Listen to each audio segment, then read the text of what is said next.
toda a sociedade e evoluções necessárias sociais trouxeram um foco marginal para o homem. Por exemplo, onde que estavam esses discordantes de mim, as feministas e essas promotoras que estão no meu pé, quando falaram alguns anos atrás que todo homem é um estuprador em potencial? Estão me alienando há anos. Quando eu estourar, ninguém me segura. Sim. Então eu não estou dizendo que ela é mais pecadora, sabe? Que o homem, mais maligna. Eu estou dizendo, se ela estourar, meu amigo... Ela é menos impulsiva, né? Ela vai acumulando e vai agindo de uma forma mais... Sim. Somos seres humanos diferentes, né? Criados para ter papéis diferentes, com, né? Nosso físico diferente. Então, é impossível você querer se igualar. Você pode se igualar em algumas coisas, mas nem tudo. Eu acredito que isso é impossível, né? E eu gostaria que você falasse um pouco sobre isso, porque eu gosto da maneira com que você se posiciona e acho importante, né, as pessoas conhecerem. Não está na moda trazer luz sobre a questão feminina, até por causa dos índices. Então eu parto desse pressuposto. Eu já fiz o raciocínio sobre quem um homem é. Então quando eu afirmo, e assim, tem até promotoria atrás de mim, porque não gostaram, né? É como se fosse um mal público, coletivo que eu estivesse fazendo, que perpetua os males cometidos contra a mulher. Mas assim, a gente está pronto para dialogar juridicamente, filosoficamente, teologicamente. Só as pessoas virem e a gente conseguir expressar o que elas não entendem. Então, sobre o homem, eu trabalho há mais de 10 anos com homens. O cálculo está feito. O machismo não mente. Está aí o resultado. Eu afirmo que a masculinidade é o centro da existência humana, no aspecto sociológico. Aspecto social, não no transcendente espiritual. O centro é Deus. Porém, o homem é o centro da existência humana, e quem discorda que consiga responder por que todo mal descende do homem disfuncional. Se a gente for mapear todo mal, ele nasce naquilo que o homem deixou de ser, naquilo que o homem negligencia ser. E para mim o cálculo é esse: o homem sem Deus é o próprio inferno. Porém, por causa dos índices do machismo, onde a mulher se esconde, né, na minha análise, ela aceitou a prerrogativa que ela pode fugir desse inferno como um anjo. Mas a Bíblia diz que todos pecaram e destituídos estão da glória de Deus. Pastor, é muito forte falar sobre que a mulher tem potencial demoníaco. Gente, potencial não é aquilo que você é aquilo que está em potência. Eu não estou dizendo que a mulher é um demônio, eu não estou dizendo que a mulher... Eu estou dizendo que a mulher tem um potencial demoníaco maior do que o homem. Por quê? Porque no arquétipo histórico, teológico e não teológico, o homem se expressa. O homem você vai ver, a mulher não. Quem discorda tem que mensurar para mim onde está o mal da mulher. Por exemplo, aí o pessoal chega para mim e diz: os dois têm potencial demoníaco. Ok, por que você está me censurando? Porque eu quero mensurar o potencial demoníaco da mulher. Não, fale do potencial demoníaco do homem. Não, já estou falando há 10 anos. Agora me dê liberdade para falar também da mulher. Então, se você não concorda, mostra para mim como o mal feminino se expressa. Onde que está a maldade feminina? Ou a gente vai crer no radicalismo feminista, de que se pressupõe que a mulher é um ser moralmente superior ao homem, capaz de produzir o mal. Então, em todas as análises que a gente faz, inclusive na criminologia, olha o que a gente acha na criminologia. Autoridades nessa análise. O primeiro problema é que não há mensuração desse mal feminino. E a criminologia parte do ponto, promotores e juízes partem do ponto que essa mulher má, criminosa, ela é como se ela não tivesse volição, arbítrio e vontade. Eu quero fazer o mal. Na criminologia, eles analisam que mundialmente tem esse esse paradoxo que a mulher só pode ser má se ela surtar ou se ela reagir a um ambiente hostil, a um ambiente machista. Então isso também... Se não pudesse ser intencional, né? Isso também é antiteológico. Porque, por exemplo, vamos lá. Aí me contradisseram falando, mas tem mulher... não falaram isso, né? Mas falou bem assim, mas tem homem manipulativo. Não, mas assim, se você for honesto e analisar de maneira histórica arquétipo feminino e masculino, você vai entender que toda maldade masculina se expressa. E nem toda maldade feminina se expressa, por inúmeros fatores, inclusive o físico. Porque, por exemplo, tem 2 livros que eu indico, Porque Gênero Importa e Garota Exemplar. São livros seculares que analisam a maldade feminina. E tá lá, numa análise psicológica de pesquisa que foram feitas, que a mulher não agride. Por exemplo, fizeram análise em escolas. Os meninos sempre agridem, brigam, mas a briga acaba na briga. Briga hoje, amanhã tá tranquilo. A violência da mulher, ela é simbólica, invisível, subjetiva, e ela atua na morte do emocional e da reputação. Mulheres não agridem fisicamente, mulheres agridem subjetivamente. Então, nessa minha abordagem do potencial demoníaco da mulher, é que até fisicamente, por não ter recebido de Deus a mesma força, até porque no mandato cultural, como a gente chama na teologia, e o mandato masculino, Deus disse, ainda não criei tal coisa, porque não há quem guarde o jardim e are a terra.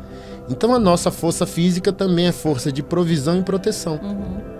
Isso é significativo para a teologia cristã concernente à masculinidade. E enquanto a mulher vai buscar exercer a força dela de uma forma mais... Ela recebeu de maneira complementar de Deus a sabedoria. Deus disse para o homem, guarde o jardim, fecunde o jardim. Eu falei isso, preguei isso ontem na igreja. Para mim isso é tão relevante, a criação ali, Gênesis 1, Gênesis 2, que Deus criou a mulher para complementar o homem. Para mim, a função doméstica nem feminina porque quando ela chega para complementar, ele já está aqui. Então ele tem uma logística sem ela. Então assim, esse bloco onde o homem é força de execução e a mulher é força de sabedoria, ele é líder no ambiente que Deus proveu e ela é líder no ambiente que Deus proveu. E eles se encontram, não são excludentes. O sentido hebraico lá da ajudadora idônea é uma reagente. Isso não é subjugar a mulher, é dar à mulher o protagonismo no ambiente dela que Deus proveu. Então ela vai olhar para a criação e vai olhar para o gerenciamento masculino e completa. Porque hoje, no século XXI, homem é masculado e mulher é masculinizada. Por incrível que pareça, no lado bom da análise, ela está tentando ajudar a vida e o próprio Deus.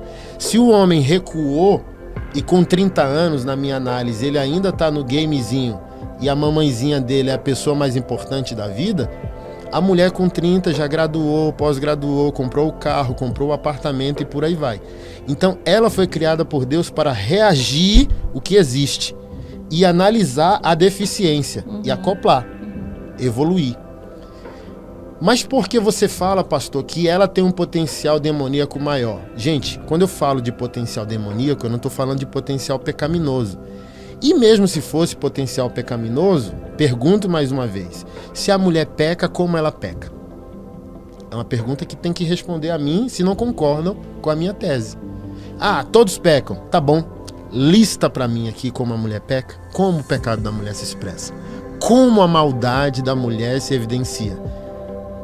Toda a sociedade e evoluções necessárias sociais trouxeram um foco marginal para o homem.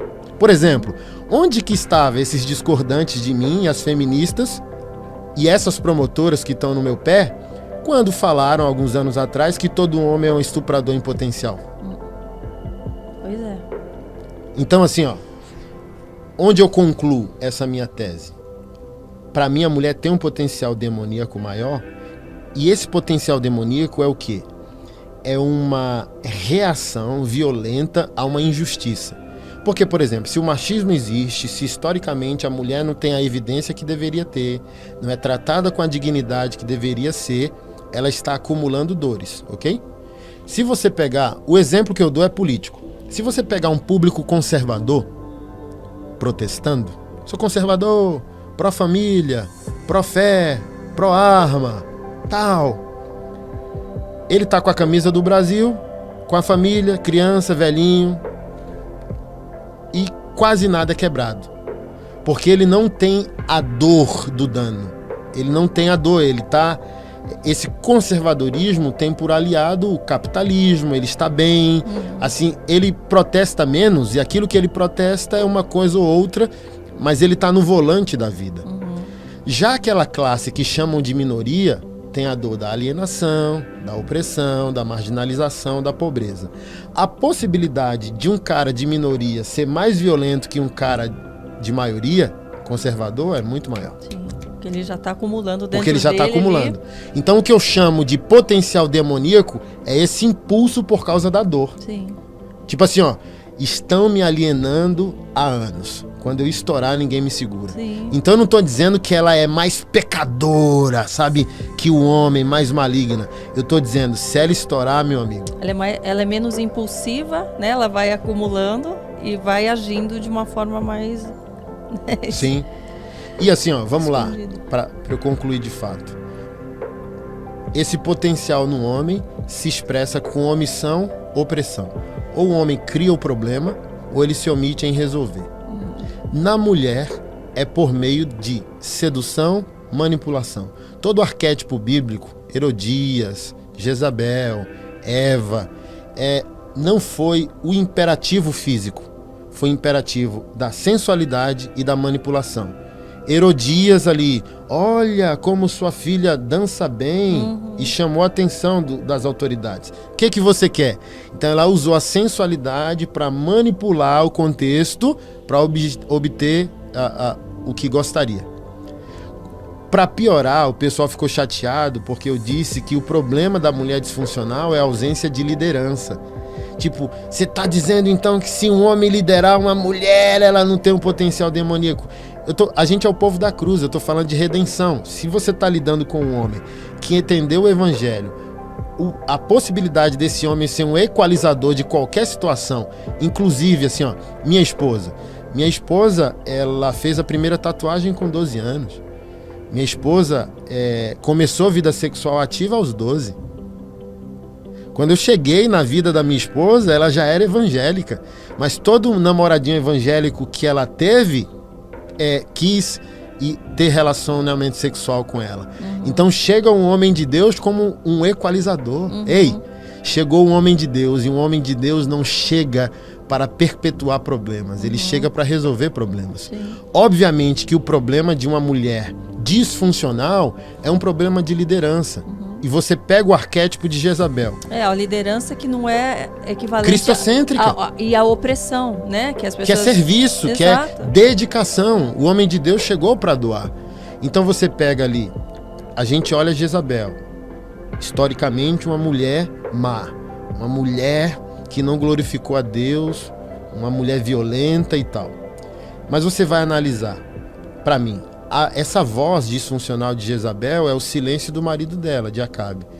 Acabe era rei de Israel na época. Ele era esse péssimo marido que não conseguia, no seu amor, santificar parte da jornada da sua esposa. Não era um bom pai, não era um bom rei. 1 Reis, capítulo 20, por exemplo, narra uma situação interessante. E em 1 Reis e 2 Reis tem passagens relevantes. Primeiro, com o filho de Jezabel, Jeú, general de Israel, chega até o filho de Jezabel e o filho pergunta: é de paz esse nosso diálogo?